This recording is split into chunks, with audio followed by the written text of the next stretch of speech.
Hoje eu quero falar sobre os deuses falsos. E a maioria deles não está fora de nós, mas dentro de nós. E para ilustrar essa mensagem, nós vamos observar a história de Sansão. Vamos falar um pouco desse personagem bíblico tão conhecido. Juízes 13, do 2 ao 5.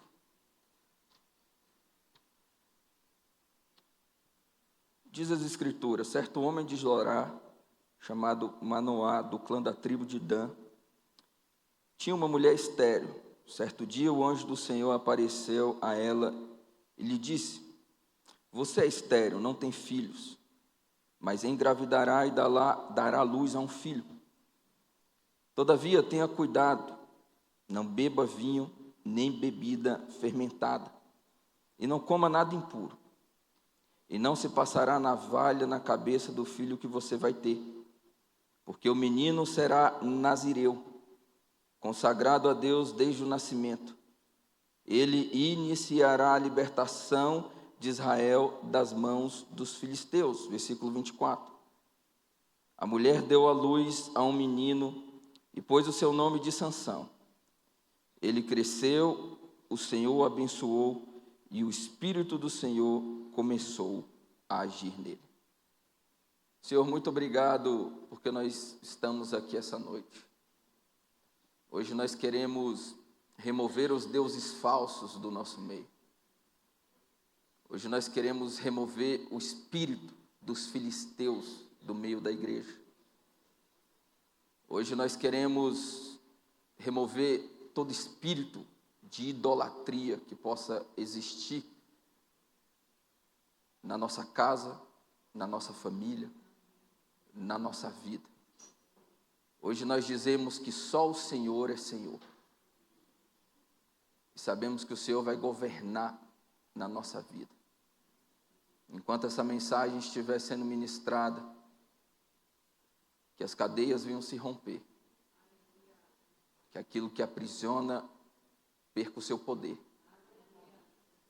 E que a liberdade do Senhor venha sobre nós, em nome de Jesus.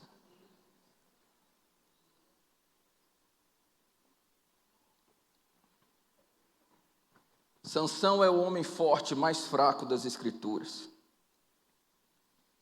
Ele é alguém que se movia pelos seus desejos, suas luxúrias, suas cobiças.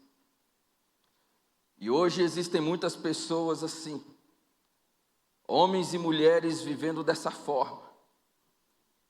Gente que se move pelas promessas vazias do dinheiro, do poder, fama, sexo e assim por diante. Sansão era alguém que tinha tudo para dar certo, mas ele tinha um problema com a sensualidade. Pastor Cote afirma que a sensualidade pode ser definida como a idolatria a um sentimento. Oséias, no capítulo 4, versículo 11, na versão Oliver Tree, diz assim: a sensualidade, o vinho e o mosto tiram o entendimento. Oséias está afirmando aqui, em alto e bom som, que a idolatria à sensualidade, a idolatria aos desejos, a idolatria aos vícios emburrecem as pessoas. E quando essas coisas acontecem na vida das pessoas, elas são levadas a terem atitudes altamente comprometedoras. Nós vamos falar disso adiante. Irmãos, é muito importante nós termos uma consciência clara daquilo que a Bíblia fala acerca do pecado. Pecado é muito mais do que uma lista daquilo que nós não podemos fazer. O conceito de pecado pode ser definido da seguinte maneira: quem governa quem? Ou nós iremos governar os nossos desejos mais rasteiros, ou nós iremos governar as cobiças, ou nós seremos governados por elas, ou ainda desgovernados por elas. É importante deixar claro que desejos e sentimentos são faculdades entregues por Deus. Mas Deus, Ele coloca limites. Ele estabelece limites. Não é errado sentir vontade de fazer sexo. Deus nos entregou esse desejo. Errado é fazer sexo fora do casamento. Não é errado estar apaixonado por alguém. Errado é estar apaixonado por alguém que já é comprometido. O salmista, no capítulo 25, do versículo 12 ao 14, diz assim: que homem é aquele que teme ao Senhor? A ele ensinará no caminho que deve escolher. Sua alma habitará no sossego e a sua semente herdará a terra. O segredo do Senhor está com aqueles que o temem e ele lhes mostrará o seu pacto. A pergunta do salmista é: quem é o homem que teme ao Senhor? Porque, segundo o salmista, Deus está procurando por esse tipo de pessoa. Deus está procurando por aqueles que o temem. E temer a Deus não é ter medo de Deus. Temer ao Senhor é andar no caráter do Senhor, amando aquilo que Deus ama e odiando aquilo que Deus odeia. Provérbios 8, capítulo 13, diz assim: o temor do Senhor é odiar o mal, o orgulho, a arrogância, o mau caminho, a boca perversa, eu os aborreço ou eu os odeio.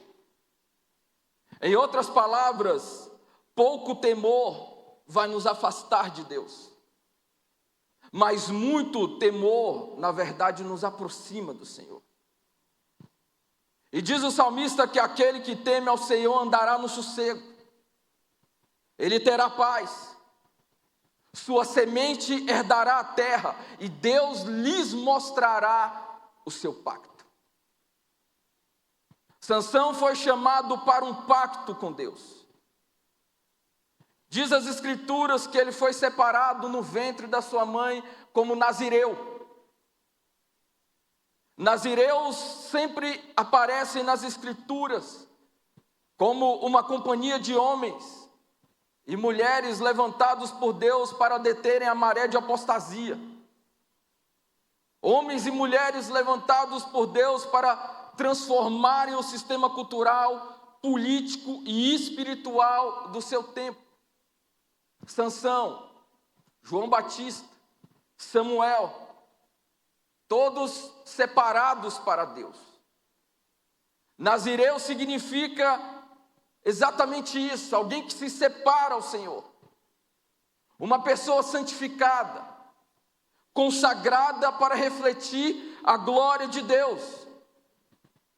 Outra tradução hebraica para Nazireu é Nazareu, que tem significado semelhante. É alguém elevado para uma alta posição, ou alguém que recebeu autoridade sobre uma geografia. Historiadores dizem que quando Israel ia para a guerra, e os nazireus se colocavam à frente da batalha, e então eles soltavam os seus cabelos, porque esse era um dos votos dos nazireus, eles não cortavam os cabelos. Quando eles soltavam os seus cabelos, esse era o sinal que aqueles que tinham uma vida separada para Deus estavam com eles. E quando os nazireus chegavam, a vitória era certa. Para os nazireus, um estilo de vida deveria ser baseado na consagração, santificação, oração. Podemos dizer que o combustível que vai dar força para essa nação ser transformada é a consagração dos filhos de Deus ao Pai que está no céu. Porque não existe avivamento na terra sem que antes a terra faça o céu transbordar do nosso clamor e da nossa adoração. Sem santificação, sem consagração, o céu vir para a terra é apenas uma utopia. Low Ingle afirma em seus estudos que os nazireus prosperavam quando eles estavam em situações de crises impossíveis. Nazireus se tornavam fortes nas crises, porque eles colocavam toda a sua esperança em uma intervenção divina. Foi quando Israel estava sendo oprimida pelos filisteus que Deus levantou esse homem, Sansão, e deu a ele força sobrenatural para vencer os inimigos de Deus. Sansão foi um dos homens mais investidos do poder de Deus. Na verdade, não se sabe de alguém que recebeu tamanha força física do Espírito Santo como Sansão. Você não conhece alguém tão poderoso na história da humanidade como Sansão, a não ser na mitologia ou na ficção. As Escrituras dizem que em um certo momento da vida de Sansão, ele pega uma cabeça de jumento e sozinho ele mata 1000 filisteus. Algo impressionante. Ele tinha a força de 1000 homens. Mas para sobreviver nesse mundo, nós precisamos de mais do que força física, precisamos de força moral. E é sobre isso que eu quero falar. Sansão tinha uma facilidade para guerrear fisicamente. Ele era imbatível. 1000 homens não faziam frente à sua força. Mas as maiores batalhas na vida de Sansão não eram externas. Elas eram internas, morais, na esfera do caráter. O deus dos filisteus era Dagon, uma entidade associada à fertilidade, um espírito de sensualidade que parece estar bem ativo no nosso tempo presente. Dagon tem a imagem de metade homem e metade sereia, um espírito de encantamento e Iemanjá. Vivemos em uma sociedade repleta de ídolos, idolatria. Acredite, inclusive dentro de muitas igrejas cristãs. E a idolatria muitas vezes começa na tentativa de se obter a alegria imperfeita desse mundo. E de edificar toda a nossa vida com base nessa tal alegria e satisfação pessoal. O pensador Alex de Tocqueville registrou nas suas famosas observações sobre a América na década de 1830 uma estranha melancolia que assombrava os habitantes em meio à abundância. Para ele, os americanos acreditavam que a prosperidade, a abundância, poderia saciar o anseio por uma felicidade plena. Mas ele afirmou que essa era uma esperança ilusória, porque as alegrias imperfeitas desse mundo jamais conseguirão satisfazer o coração humano. Só Jesus pode preencher o nosso ser. No livro de Atos dos Apóstolos e nas muitas cartas do apóstolo Paulo, nós encontramos descrições da cultura do antigo mundo greco-romano. Cada cidade adorava suas divindades prediletas. Éfeso, Filipe, Colossos, Tessalônica, Galácia. E eles construíam santuários em torno das imagens de adoração. E dizem as Escrituras que quando o apóstolo Paulo foi para Atenas, ele viu uma cidade literalmente repleta de imagens de divindades. Está lá em Atos capítulo 17, versículo 16. E enquanto Paulo os esperava em Atenas, seu espírito se agitava em si mesmo, vendo a cidade entregue à idolatria. Paulo se agitou, diz o texto, quando ele presenciou a idolatria e viu o panteão dos deuses greco-romanos que dominavam as paisagens e Atenas, ele ficou em aflição e angústia. Ele ficou agitado em seu espírito. Paulo se perturbou. Paulo estava em Atenas, diz Atos dos Apóstolos, e havia ali adoração a muitas entidades. Estavam ali Afrodite, a deusa da beleza, Ares, o deus da guerra, Artemis, a deusa da fertilidade e prosperidade, Hefesto, o deus da arte. E embora esses deuses mitológicos pareçam estar muito distantes de nós nesse tempo presente, muitos deles ainda estão operando no nosso meio, acompanhado dos novos deuses. Na série American Gods, mostra um conflito entre os deuses antigos, que vieram de várias culturas, e os novos deuses, que são representantes da tecnologia, mídia, imagem pessoal e muitas outras obsessões modernas. Cada cultura tem os seus ídolos e os seus santuários. Hoje, muitos santuários são escritórios, academias, estúdios, estádios, púlpitos, lugares onde sacrifícios devem ser oferecidos para alcançarem, abre aspas, bênçãos, fecha aspas, de uma boa vida. Eu não estou fazendo teologia contra termos uma boa vida. Jesus disse: eu vim para que vocês tenham vida e a tenham em abundância. Então, toda boa vida precisa estar fundamentada no caráter de Jesus. E diferentemente do tempo do apóstolo Paulo, onde os gregos dobravam seus joelhos diante da estátua de Afrodite, deusa do amor, beleza e sexualidade, hoje muitos jovens entram em depressão e têm diversos transtornos alimentares por causa da preocupação obsessiva com a sua imagem pessoal e corporal. É o sacrifício ao Deus do sucesso. O sucesso acima de tudo. Um sucesso sem limites. Seja profissional, financeiro ou ministerial. Recentemente viralizou o caso extraconjugal de um executivo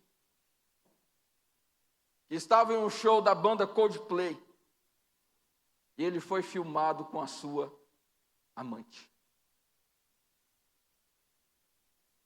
Irmãos, na antiguidade as divindades tinham sede de sangue. Sede de sangue. E elas eram difíceis de se apaziguar. E elas continuam assim. Como diz o ditado, quem brinca com fogo será queimado. Paulo escreve aos Colossenses no capítulo 3, versículo 5. Portanto, façam morrer tudo o que pertence à natureza terrena. E ele dá uma lista. Prostituição, impureza, paixão lasciva, desejo maligno, avareza que é cobiça e idolatria. Todas essas expressões citadas pelo apóstolo Paulo são falsos deuses que cegam, removem a racionalidade e fazem a humanidade perder de vista aquilo que é certo, aquilo que é correto. Idolatria é algo que também pode ser traduzido como aquilo que se faz para promover os próprios interesses. É quando as cobiças pessoais estão acima de tudo. É quando o desejo pessoal vai além da aliança do casamento. É quando os prazeres da carne são mais importantes do que a minha família. A maioria das pessoas, quando pensa em ídolos, tem em mente pessoas adorando status. E de fato isso também é idolatria. Mas a grande verdade é que temos muito mais idolatria acontecendo no coração do que adoração a status. Ezequiel capítulo 14, do versículo 2 ao 3, diz assim: a palavra do Senhor veio a mim dizendo: filho do homem, estes homens levantaram ídolos dentro do seu coração. E puseram diante de si o tropeço que os leva a cair na iniquidade. Será que eu deveria permitir que eles me consultem? O que Deus está falando aqui por meio do profeta Ezequiel é que por vezes o coração do homem endeusa coisas ou pessoas como centro da sua vida, substituindo o próprio Deus. Abacuque, no capítulo 1, versículo 11, afirma que o Deus dos babilônios era a sua própria força. A verdade é que qualquer coisa pode ser um ídolo. Não é errado você ir à academia. Na verdade, todos nós precisamos ir, uns mais do que outros. Você precisa de força e músculo para você viver muito nesse planeta. O que você não pode fazer é endeusar o seu corpo. É endeusar a sua imagem pessoal. No código moral mais famoso do mundo, os 10 mandamentos, o primeiro mandamento, que está lá em Êxodo capítulo 20, versículo 3, diz assim: não terá outros deuses além de mim. Não terá outros deuses além de mim. Abacuque chamou a força dos babilônios de ídolos, de idolatria. Um ídolo é tudo aquilo na sua vida que ocupe o lugar de Deus, que domine seu coração e tenha mais influência sobre você do que o próprio Deus. Um dos textos mais tristes das Escrituras Sagradas está lá em Romanos capítulo 1, versículo 24. Quando Paulo fala do julgamento do povo greco-romano, que rejeitaram as verdades de Deus e foram entregues às suas próprias luxúrias. Diz o texto: por isso também Deus o entregou às luxúrias dos seus corações, à sua imundícia, para desonrarem seus corpos entre si. Eles perderam o conhecimento de Deus na mente e no coração, diz a Bíblia. Paulo fala de uma geração de pessoas que eram cheios de iniquidade, fornicação, gente maliciosa, avarenta, maldosa, cheios de inveja, homicidas, idólatras das suas próprias vontades, gente que não presta conta para ninguém, dono de si. Ele se basta. O salmista escreveu acerca disso no capítulo 81, no versículo 11 e 12. Mas o meu povo não quis escutar a minha voz, e Israel não me quis. Portanto, eu os entreguei aos desejos dos seus corações. Eles andaram em seus próprios conselhos. Recentemente, eu falei para uma pessoa: não tem como a gente caminhar mais juntos. Nós estamos há 5 anos na jornada e você não se converte. eu não posso fazer mais nada por você. Rompi a aliança. Ele virou escândalo. Orei por ele e disse que o Senhor tenha misericórdia da sua alma. Há pessoas que acham que se desviaram. Não. Foram entregues às suas próprias paixões. Foram entregues aos seus próprios desejos. Foram entregues às suas próprias vontades. O maior castigo de Deus para uma geração idólatra é entregá-los às suas próprias luxúrias. Alguns filósofos judeus afirmam que o princípio central da criação é a rejeição à idolatria. Idolatria é a rota da decadência moral e espiritual. Idolatria foi o ponto de partida da queda de Sansão. Sansão trocou sua aliança por Deus por uma aliança com os seus sentimentos. E a Bíblia nos mostra de forma bem didática qual foi o ponto de partida da queda de Sansão.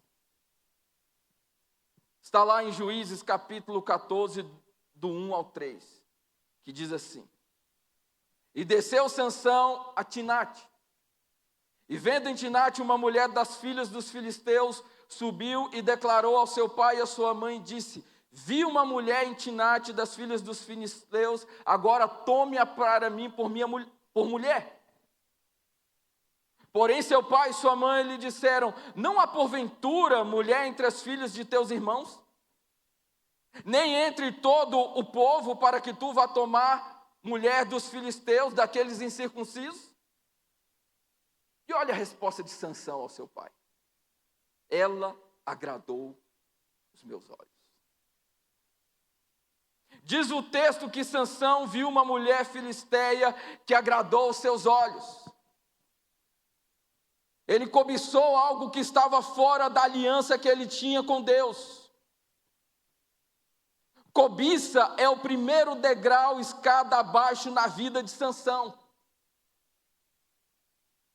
Irmãos, precisamos ter cuidado com essa coisa de isso agradou os meus olhos. De Gênesis capítulo 3, versículo 6, que Eva viu que o fruto da árvore do bem e do mal era o quê? Agradável aos olhos.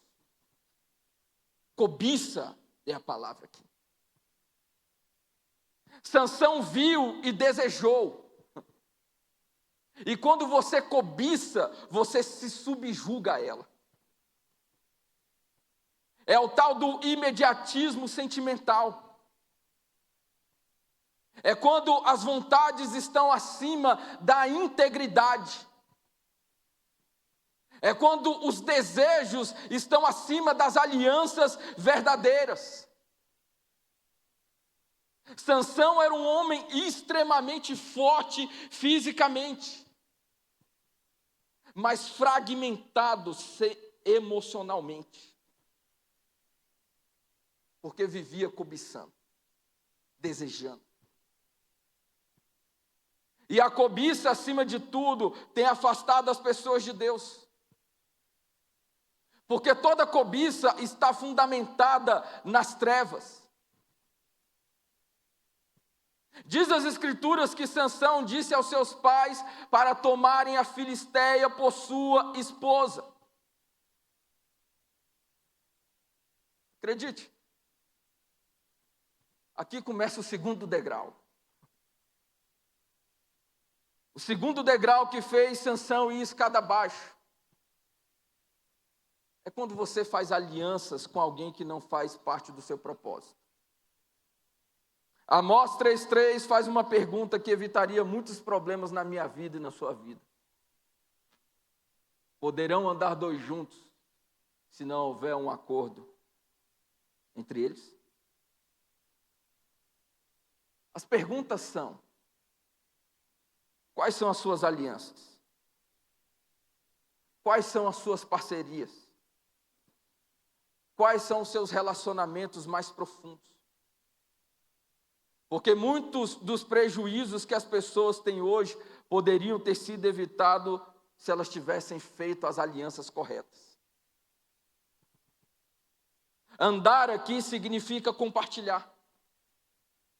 Ir na mesma direção, concordar, é fazer parte do mesmo propósito. Posso fazer uma aliança com essa pessoa? Ela anda no mesmo propósito que eu.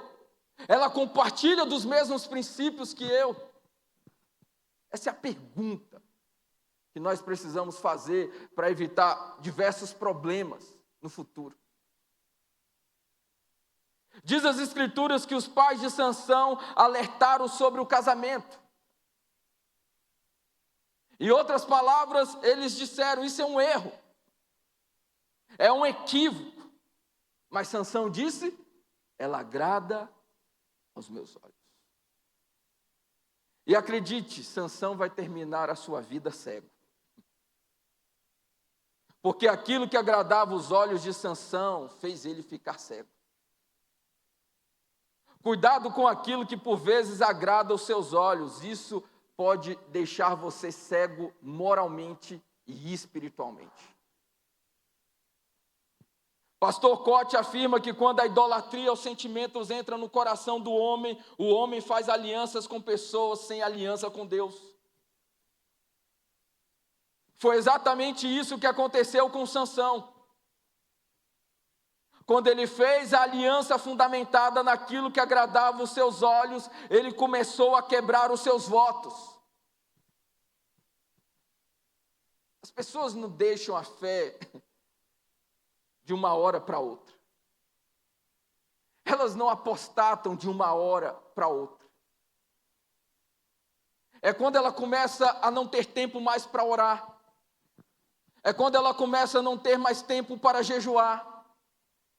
É quando ela não tem mais tempo para ler as Escrituras Sagradas. É quando ela não tem mais tempo para vir à igreja. Quando ela começa a romper as suas alianças, ela também começa a quebrar os seus votos com Deus. E o primeiro voto que Sansão quebrou foi comer mel de uma carcaça de um leão que outrora ele matou. Quando ele estava descendo em direção à mulher que agradou aos seus olhos, diz a Bíblia que um leão novo apareceu, atacou Sansão e Sansão com as suas mãos matou aquele leão.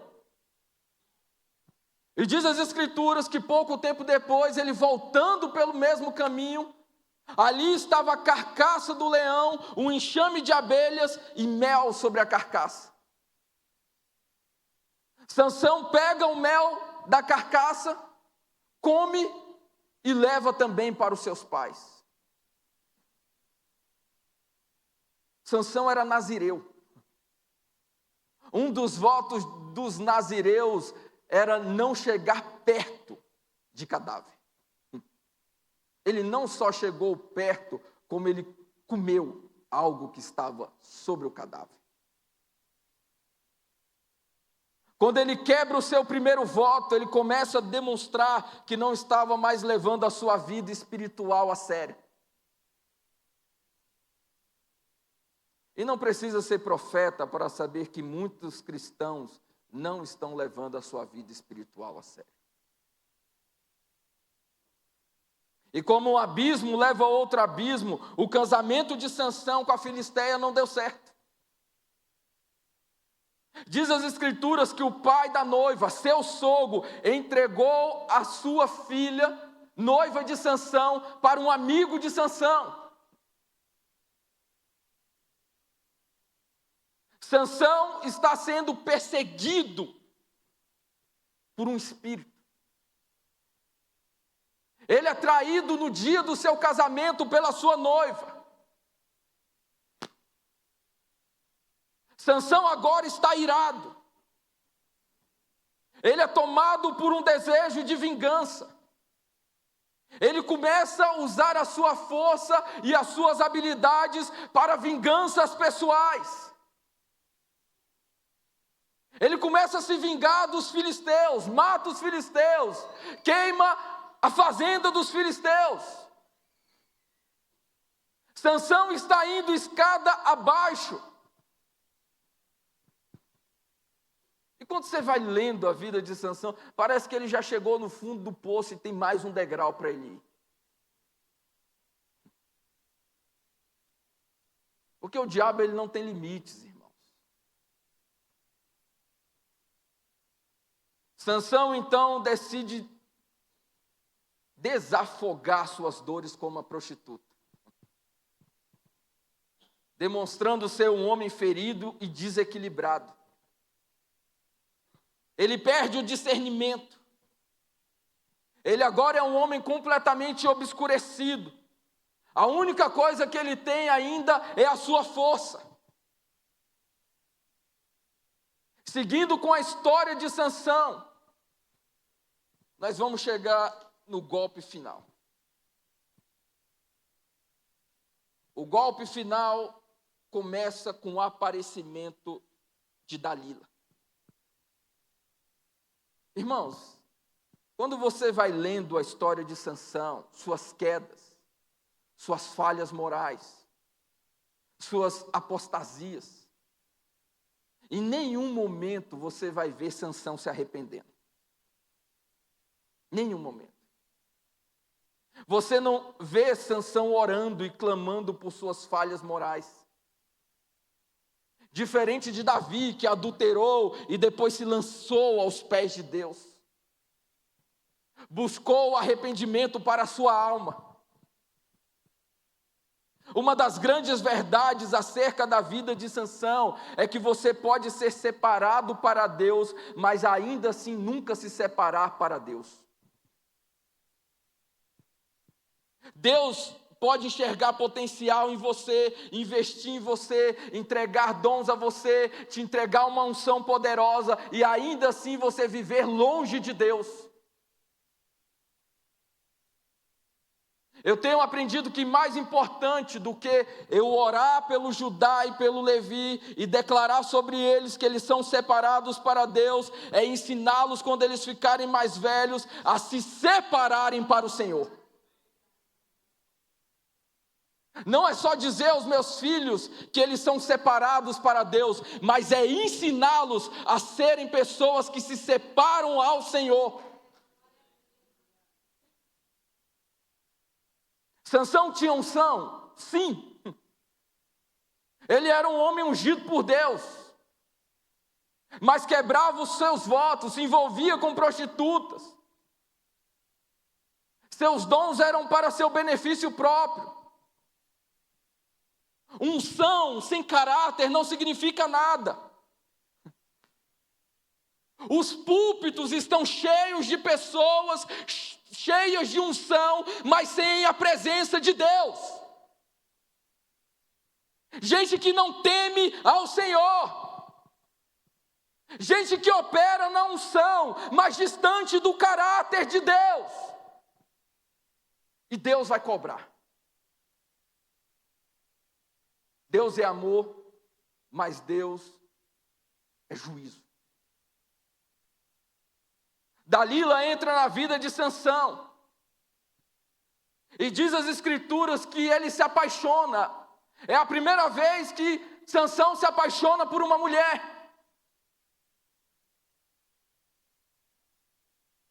Mas como das outras vezes que você vai lendo isso, nem parece que é verdade. Ele vai cair em mais uma cilada. Ele vai ser traído novamente. Uma perseguição espiritual. Fruto da sua idolatria aos seus sentimentos. Irmãos, a Bíblia diz que Deus corrige ao filho a quem ama. Deus está nos corrigindo aqui essa noite. E Deus nos corrige para que nós não venhamos ser condenados, mas libertos de tudo aquilo que tenta nos aprisionar dia após dia. os filisteus agora se unem a Dalila, a mulher que ele se apaixonou. Eles querem saber o segredo da força de Sansão para se vingar dele. Eles querem matar Sansão. O diabo opera assim.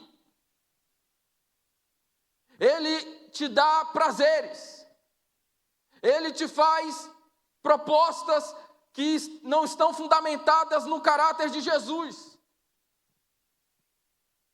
Ele te apresenta a pornografia, com o propósito de roubar a sua força. Ele apresenta os prazeres passageiros, para que ele possa entrar na nossa vida, matar, roubar e destruir. Os filisteus fazem uma aliança com Dalila. É impressionante. Dalila começa o seu plano. Ela vai até Sansão e começa a perguntar qual era o segredo da sua força. Um desses exemplos está lá em Juízes 16, do 10 ao 12. Então disse Dalila a Sansão: eis que zombastes de mim e me disseste mentiras. Ora, declara-me agora com que poderei ser amarrado. E ele disse: se me amarrarem fortemente com cordas novas que ainda não foram usadas, então me enfraquecerei, serei como qualquer outro homem. Então Dalila toma as cordas novas e ela amarra ele. Chama os filisteus. Só que mais uma vez Sansão engana Dalila. Quando lemos a história de Sansão, nem parece verdade o quanto Dalila faz esse homem poderoso de tolo.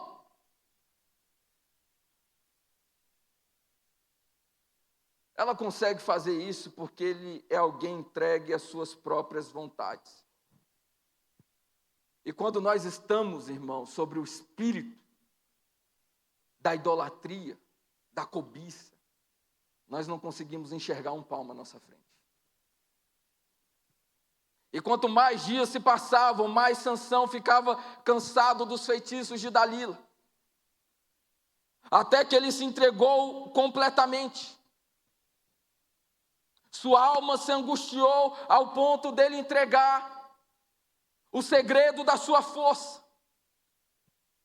Juízes 16, 17, Sansão revela o segredo da sua força. Ele diz: jamais veio navalha na minha cabeça, pois sou nazireu para Deus desde o ventre da minha mãe. Se o meu cabelo for raspado, então a minha força se irá de mim, e me tornarei fraco como qualquer outro homem. Este era o último voto que Sansão quebraria. Dalila conta aos seus inimigos o segredo da sua força. Eles vão até Sansão, dominam ele, arrancam os seus olhos, fazem uma festa para celebrar a vitória dele sobre Israel e sobre o juiz de Israel, Sansão. Sansão agora vira um tolo, alguém que é zombado. Sua força se foi. Diz as Escrituras que nesse último episódio, o Espírito do Senhor se removeu de Sansão. A força se foi. Deus ficou longe agora daquele que ele separou. Sansão termina sua jornada cego e de forma prematura. A grande verdade é que antes de Sansão ser vencido pelos filisteus, ele foi vencido por ele mesmo. Porque muitas vezes nosso maior inimigo está dentro de nós. A mensagem de hoje é: existe um sabotador dentro de nós querendo nos cegar. Existe um Deus falso dentro de nós querendo nos destruir moralmente e espiritualmente. Mas essa é uma noite onde nós estamos na presença do Rei dos Reis, do Senhor dos Senhores, e todos os deuses falsos vão ser julgados aqui esta noite, na minha vida e na sua vida, por meio do nome de Jesus.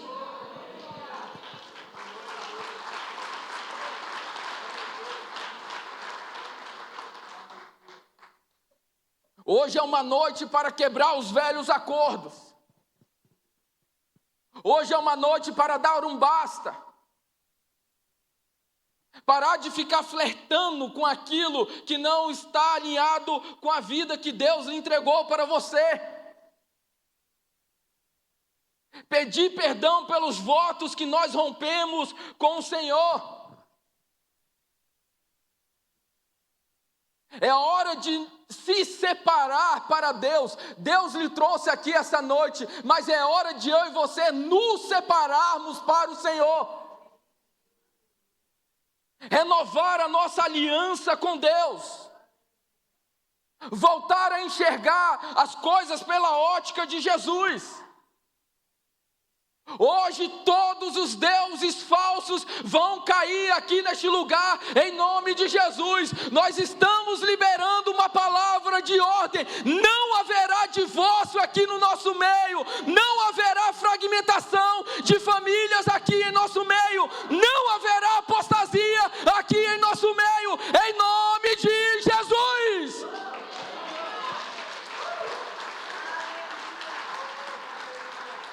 Levante as suas mãos em nome de Jesus e diga: só o Senhor. Diga: só o Senhor. Só o Senhor é Deus na minha vida, na minha casa, na minha família, na vida dos meus filhos, em todas as esferas da minha vida. Só Deus é Senhor.